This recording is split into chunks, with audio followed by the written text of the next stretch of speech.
और TV9 भारतवर्ष के interview में सचिन पायलट का बड़ा बयान भी आया है। केंद्र में भविष्य की संभावनाएं खुली हुई हैं। इंडिया सरकार के सवाल पर दरअसल सचिन पायलट ने यह जवाब दिया, चुनाव में हमने जी तोड़ मेहनत की है, ये भी उनकी ओर से कहा गया। सर, इंडिया गठबंधन के लिए कहा जा रहा है कि अब चूंकि मोदी जी सरकार बनाने जा रहे हैं बड़े गठबंधन की, तो अब उनके टारगेट पर इंडिया गठबंधन के तमाम दल होंगे, तो आपको लगता है आपका कुनबा इंटैक्ट रहेगा या आप लोग उधर से कुछ लाने वाले हैं? देखिए, अभी राजनीति में कभी कुछ परमानेंट नहीं होता, लेकिन मुझे लगता है हमारा गठबंधन बहुत मजबूत है और पहले भी कोशिश की गई गठबंधन के साथियों को दबाव में लाने की या तोड़फोड़ करने की, लेकिन कामयाब नहीं हुए। मजबूती से पूरा हमारा गठबंधन एक साथ खड़ा रहा और भविष्य में भी खड़ा रहेगा।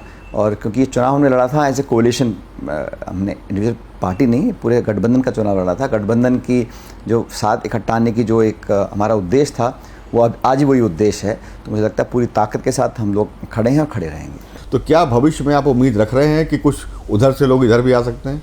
देखिए, इसलिए नहीं कह रहा हूँ, लेकिन पुरानी कहावत है कि उम्मीद तो दुनिया कायम है। और ऐसा नहीं है कि मैं इस लोकसभा चुनाव के परिणाम के बाद इस बात को बोल रहा हूँ, लेकिन अब धीरे धीरे देखते हैं होता क्या है।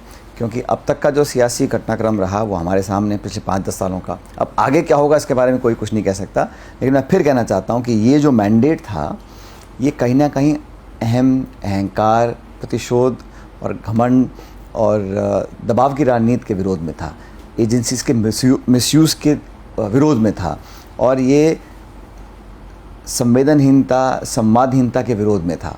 तो उसको तो लोगों को विश्लेषण और आत्मचिंतन करना चाहिए कि ऐसा क्यों रहा। बाकी भविष्य में देखते हैं कुछ दिनों, हफ्तों में क्या होता है।